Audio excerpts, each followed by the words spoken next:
talking right now is Cecily Culver. She's a maker and experiment conductor, and her sculptural works in immersive environments exist in the space between the ephemeral and the tangible. This translation of thoughts began in her hometown of Rochester, New York, where she completed her BFA at the Rochester Institute of Technology in interdisciplinary studio art. She's currently exploring the natural and man-made oddities of Phoenix, Arizona, where she's working on her MFA at Arizona State University. Will graduate next year, right? Yeah, and so in 2015 she'll be graduating. And she is also instructing Sculpture 1 this year, which is exciting. And she is also the recent winner of Arizona State University's prestigious Nathan Cummings Travel Award, where she gets to go to California in August. So Cecily Culver. Thanks, Cody. I'm just going to turn that other light off. Thank you all for being here.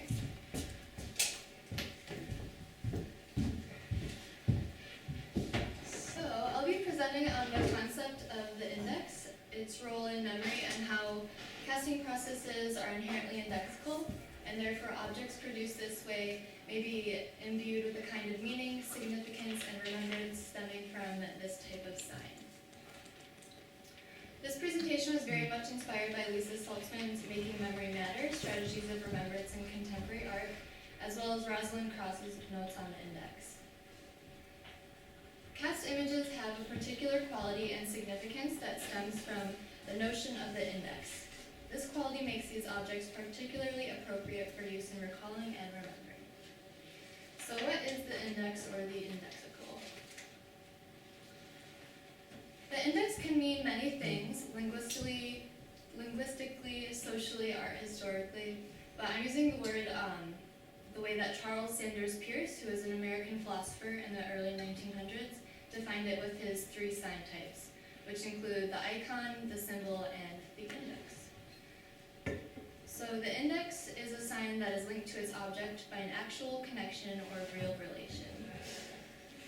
Saltzman discusses the index as a mode of signification, a mode of making meaning in relation to the world that is predicated on material relation, on the trace of touch.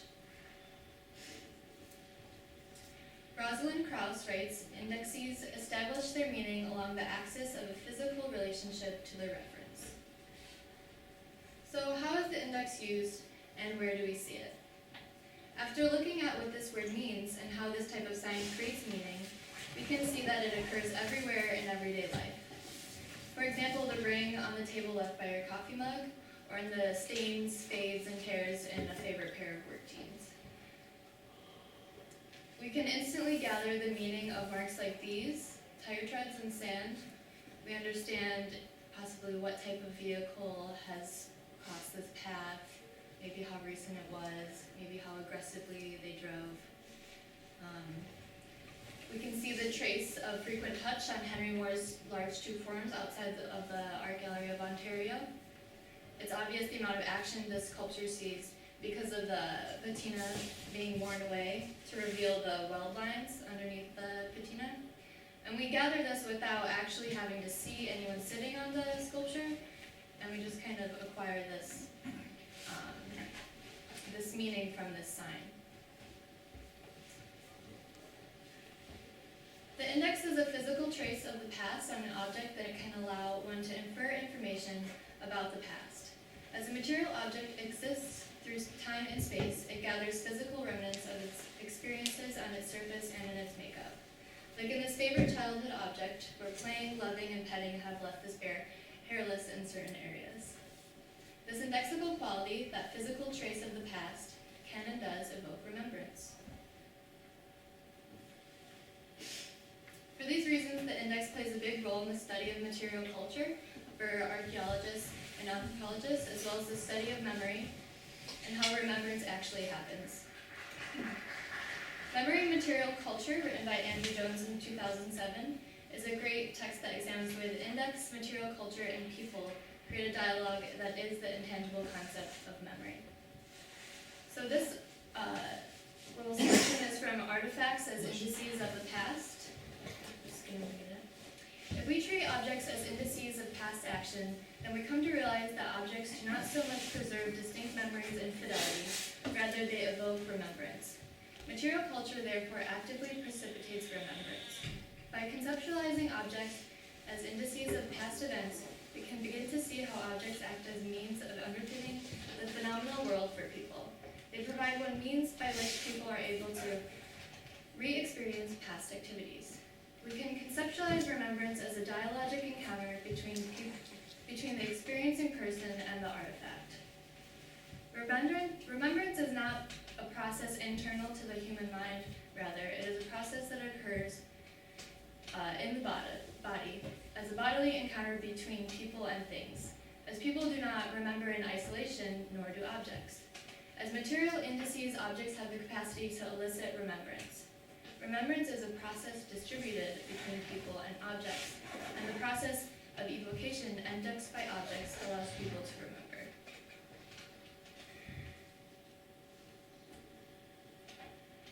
The indexical signs that gathered on Harburg's monument against fascism is an example of an artwork designed to take advantage of inevitable markings that will gather on any public structure's surface and actually create a dialogue between the community with the object, a participatory act of remembrance.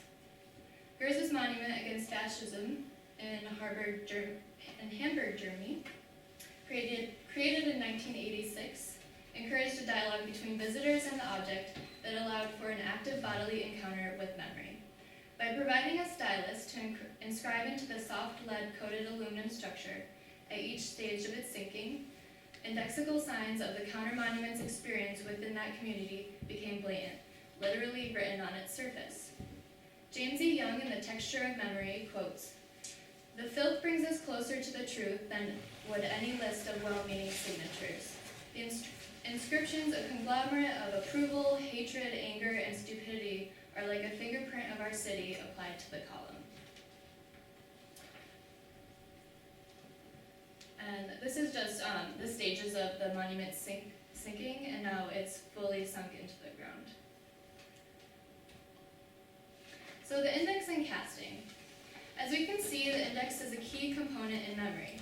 Now we can look at how material culture that has been produced through casting processes lends itself to the active remembrance by inherently having this reference to the physical, to the index. The art images that are produced through casting processes inherently carry with them a significance based on their physical relationship with their original positives. However, ultimately, they use the index as form and as a point of reference. If we break down the process of casting, the mold would directly refer to the original positive because of its direct physical relationship with it. This negative would be the index of the original form. The cast is then, as Saltzman calls it, the index at one remove. This final sculpture by Medardo Rosso, produced in 1906, is a portrait of a 6-year-old British boy. It is a synthesis of memory and emotion. The artist created the bust after merely glancing a boy through a parted curtain. The process of casting allowed Rosso to capture a fleeting moment and preserve it in bronze. The casting process has preserved the hand of the artist that evokes such strong emotions of remembrance. Now, if we look back, the process of casting art images has possibly always somewhat been linked to the acts of remembrance and the index. Saltzman actually opens her book reciting Pliny the Elder's account of the origin of painting. And here we have David Allen's Origin of Painting from 1775. Pliny the Elder's natural history recounts the origin of painting with the tale of the Corinthian maiden who has the likeness of her lover cast in anticipation of his absence. Clay is pressed upon a drawn silhouette of the boy to preserve the image as sculptural form. In order to make tangible the body that will soon be lost, this imminent loss drives the impulse to record and remember using a casting process. This mythic tale claims the origin of painting and the plastic arts were driven by the urge to remember. And it's been the subject of many paintings, even to this day. So this is Joseph Wright of Derby, and this is Jean Baptiste. example of casting and its indexical quality for remembrance purposes is the creation of death masks. The death mask was a pre-photographic way to preserve the likeness to firstly identify, then of course memorialize the dead. And possibly also they would use the mask in portraiture later. A mold would be made with clay of the deceased's face and then filled with either plaster or wax. It substitutes the deteriorating flesh for a material that fixes the image in time and makes it permanent. The history of creating death masks dates back to ancient Egypt and can be seen in the funerary monuments and practices of ancient Rome. During the Middle Ages, casting techniques using plaster and wax allowed for the creation of true death masks as opposed to just wooden effigies. Making death masks of monarchs became common practice in the 15th century. In Florence, these masks would be placed over chimney pieces, doors, and windows, like this one of Lorenzo de' Medici. And then during the French Revolution, Marie Tussaud, who's the founder of Madame Tussaud's Wax Museum in London, was employed to make death masks of many notable figures executed by guillotine, including Marie Antoinette, Marat, and Robespierre. So by the 19th century, creating death masks became pretty commonplace, and selling death masks of notable figures became a lucrative business and are to this day collector's items. There's a huge shop in Paris that's filled with death masks of all sorts of really famous people. So here we have Stalin, Lincoln, Beethoven. There's another mask of Beethoven as well, and you can see the dramatic decline in health between the two because the previous one was made when he was still alive. Hitchcock. Oops. Oh, it looks like my slides got a little rearranged. But there's an obvious connection between death masks and other casted objects that are created and sold as memorabilia. Casting lends itself to this type of memory object, like these hitters' hands, for example. So these are castings of famous baseball players' hands that people apparently want to collect.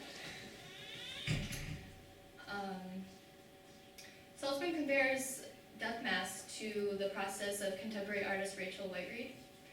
This is her house. Rachel Whiteread famously uses a casting technique to materialize and fix in time not a reproduction of a lost object like a death mask, but materialize empty space. In 1993, Whiteread cast house by filling an empty London home with concrete. She made a monument to daily domestic life by concretizing the negative space, transferring the signs of everyday from peeling wallpaper to nicotine stains to sooty residues onto the concrete skin of the form. The inverted form is an eerie echo of what once was and wears all of those once private internal marks and signs of its life as a living space on its exterior, granting it a strange ghost-like presence. This feeling, and this is a side view of house, you can see the wallpaper and different marks.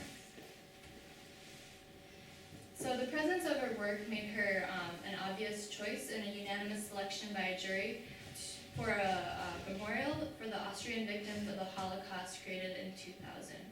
Judenplatz Holocaust Memorial is a steel and concrete structure created from cast library shelves turned inside out. The seemingly endless number of what appears to be the same volume represents the vast number of victims and the concept of Jews as people of the book. Now let's look at some other artists that employ casting techniques which inherently lend an indexical quality to their work. This quality allows artists to refer to an object or physical act and frequently evoke feelings of loss and remembrance. So this is Mark Quinn's 1991 sculpture Self, which is cast from 8 pints of his own blood. The technique made possible a sculpture that has an uncanny resemblance to the artist, capturing even the most minute details from his eyelashes to wrinkles, preserving his likeness at that specific moment in time. The material substitution obviously refers to the body and its unstable nature, and this head actually relies on a refrigeration system to maintain its form and remind us of the fragility of life.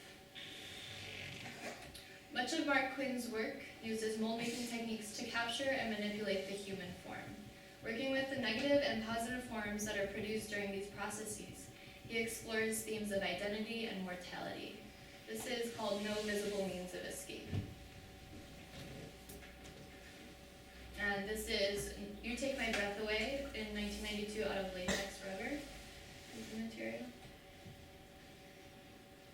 This work is titled Abandoned by Tony Matelli. Using mold making and casting techniques, Matelli has preserved and recreated a part of mundane reality with incredible realism. Although these plants appear as though they could move in the breeze, they are preserved in bronze. Dandelions, signifiers of neglect and typically trampled underfoot, are brought through a painstaking process to preserve their individual characteristics. The sculptures transform the atmosphere of the traditional white-hued gallery space to a place that feels truly abandoned. Here we have another example of mundane reality painstakingly preserved in bronze with Zeekomore's boxes. Every ding, dent, scratch, and tear specific to each box is transferred to the cast image. These marks expose the physical experience of the original cardboard box. Moore says, by relying on industrial methods of manufacturing to alter or remove the function of a seemingly unimportant mass-produced object, I'm able to subvert its intentional existence from one of utility to cultural signifier.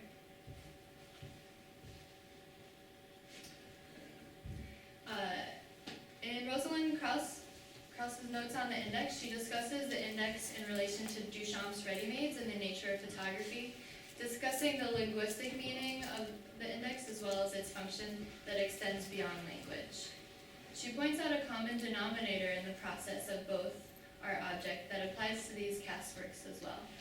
She says, it is about the physical transposition of an object from the continuum of reality into the fixed condition of the art image by a moment of isolation or selection. This selection, isolation, or freezing in time is something that these things also share with cast images, and additionally, somewhat like photographs, grant them their significance. So lastly, this is Anne Hamilton's malediction. So it's a casting process taking place as part of an installation and as performance. Hamilton's malediction took place in a commercial gallery in Soho in 1991. As one part of the complex installation, Hamilton, as if meditating, cast the empty space in her mouth, and then placed the casts made of dough in a wicker casket. Over the course of several days, the casket began to fill with impressions of her mouth. Hamilton frequently built her installations based off local history of the site. Malediction incorporates themes relating to the exploitation of women and children in the textile industry. Hamilton's installation is charged with memory of place and brings up themes of sustenance, life, death, history, and our own mortality. Some more details of the process in the wicker casket. And these are, this is wine-soaked linen in this room. This is another Rachel Whiteread piece. It's a cast mattress, cast in rubber. It's obvious at this point the power that the index has. Artists mine this quality to create meaning, significance, authenticity, and make references without necessarily pinpointing it as the index, because it is a type of sign that we so readily interpret in our everyday. Casting techniques imbue objects with the significance and power that comes from this idea of the index. This quality frequently makes cast objects well suited for remembrance. The meaning generated from the concept of the index, however, only grows once an object is situated in space and time. So once castings emerge from their molds with this reference to the original objects they were casted from, as well as the unavoidable affinity to keep collecting indexical signs that expand upon the object's significance and meaning in relationship to its environment and its specific space in the world and at that specific moment.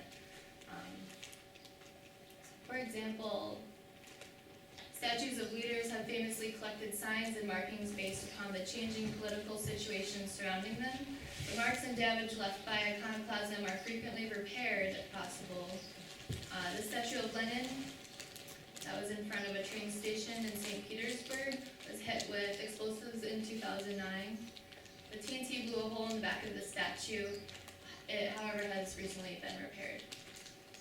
Our material culture acts as a witness. As the world changes, it too changes and gathers signs that link it to its physical past. So this is one argument against the restoration of significant pieces of material culture. And then that's it.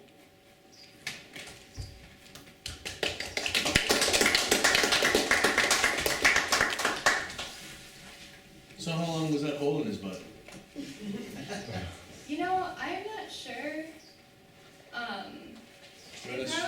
They probably took it down pretty soon after and repaired it and put it back up. But I really liked this image, and I think it has more meaning than if once it was repaired. Yeah, a sign of the changing political times. Yeah, exactly.